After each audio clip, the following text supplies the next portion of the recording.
நாட்டின் 80வது சுதந்திர தின விழாவை கொண்டாடுவதற்காக நாட்டினுடைய 80வது சுதந்திர தின விழாவில் கொடியேற்றுவதற்காக இன்று காலை சென்னை நீலாங்கரையில் உள்ள தனது இல்லத்திலிருந்து முதலமைச்சர் விஜய் புறப்பட்டார். முதலமைச்சராக பொறுப்பேற்ற பிறகு அவர் பங்கேற்கும் முதல் சுதந்திர தின விழா என்பதால் இந்த நிகழ்வு தமிழக அரசியலில் மிகுந்த எதிர்பார்ப்பை ஏற்படுத்தியிருந்தது.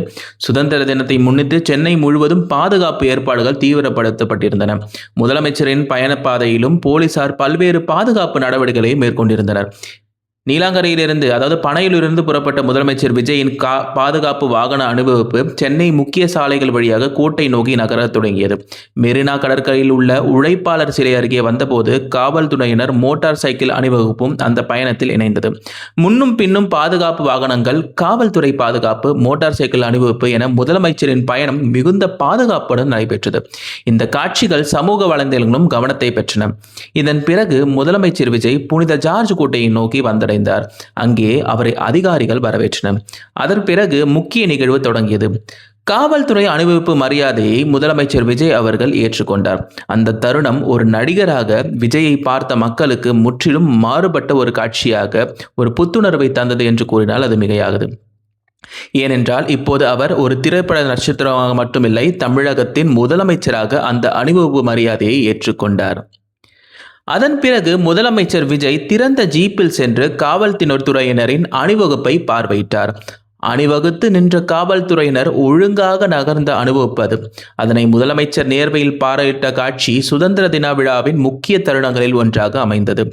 இந்த தருணத்தில் விஜயின் முகத்தில் காணப்பட்ட அந்த கவனம் முதலமைச்சராக அவர் ஏற்றுக்கொண்ட பொறுப்பை நினைவுபடுத்தும் வகையில் அமைந்திருந்தது.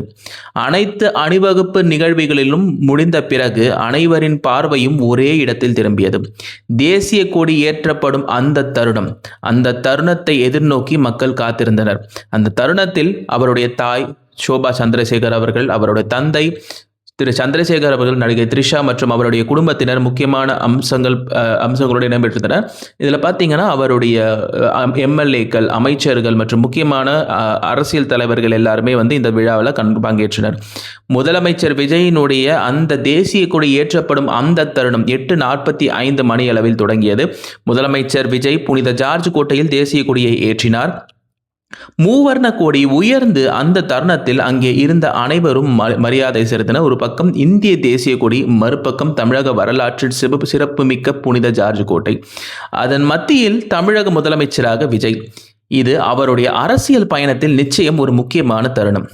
இந்த நிகழ்வை ஒரு சாதாரண சுதந்திர தின நிகழ்ச்சியாக மட்டும் பார்க்க முடியாது. ஏனென்றால் விஜய் அரசியலுக்கு வந்த பிறகு தேர்தலில் வெற்றி பெற்று தமிழகத்தின் முதலமைச்சராக பொறுப்பேற்று அதன் பிறகு நடைபெறும் முதல் சுதந்திர தின விழா இது. அதனால் அவருடைய அரசியல் பயணத்தில் இது மிக முக்கியமான ஒரு அத்தியாயமாக பார்க்கப்படுகிறது.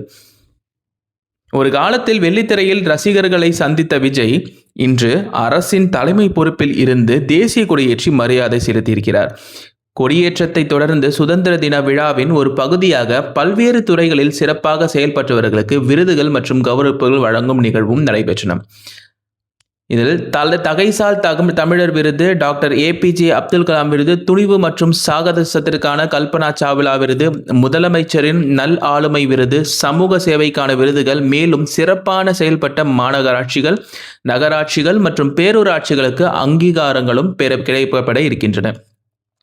ஒரு திரைப்பட நடிகராக கோடிக்கணக்கான ரசிகர்களின் முன்னிலையில் நின்ற விஜய் இன்று தமிழகத்தின் முதலமைச்சராக காவல்துறையின் அணிவகுப்பு மரியாதையை ஏற்றுக்கொண்டு திறந்த ஜீப்பில் அணிவகுப்பை பார்வையிட்டு இறுதியாக தேசிய கொடியை ஏற்று மரியாதை செலுத்தியிருக்கிறார். இதில் அவர் ஒரு குறிப்பிட்ட விஷயத்தை பேசியிருக்கிறார். அதாவது லஞ்ச லாவண்யமற்ற ஊழலற்ற ஆட்சி அமைப்பதே முக்கியமான நோக்கம். அது மட்டும் இல்லாமல் இதற்கு முன்னாடி இருந்த ஆட்சியாளர்கள் கொண்டு வந்த அந்த திட்டங்களும் தொடர்ந்து நடைபெறும், இதில் எந்த விதமான மாற்றமும் இருக்காது அப்படின்றதையும் அவர் சொல்லியிருக்காரு. இது வெறும் ஒரு கொடியேற்ற நிர்வாகம் மட்டும் பார்க்க முடியாது. ஒரு நடிகரிலிருந்து அரசியல்வாதியாக, அரசியல்வாதியிலிருந்து முதலமைச்சராக அவர் சந்தித்த முதல் தேர்தலிலேயே 108 இடங்களை பெற்று அதன் பிறகு முதலமைச்சர் பீடத்தை ஏற்று ஆட்சி அதிகாரத்தை ஏற்று முழுமையடைந்த 3 மாதங்களை பூர்த்தி செய்த ஒரு துணிச்சலான ஒரு நடிகர் மட்டும் இல்லை, நம்மளுடைய முதலமைச்சராக இருக்கக்கூடிய திரு விஜய் அவர்கள் இந்த வரலாற்று நாளை பற்றி உங்கள் கருத்து, அவருடைய இந்த ஒரு மிக முக்கியமான ஒரு தருணத்தில் அவருடைய வரலாற்று நாளை பற்றிய இந்த ஒரு கருத்தை உங்கள் கமெண்ட் செக்ஷனில் நீங்கள் தெரிவிக்கலாம். விஜயின் முதல் சுதந்திர தின விழா எப்படி இருந்தது? உங்கள் கருத்தை கமெண்டில் சொல்லுங்கள். இந்த வீடியோ பிடிச்சிருந்தால் லைக் பண்ணுங்கள், ஷேர் பண்ணுங்கள். மறக்காமல் அந்த சேனலை சப்ஸ்கிரைப் பண்ணி ஃபாலோ பண்ண மறந்துடாதீங்க. நன்றி.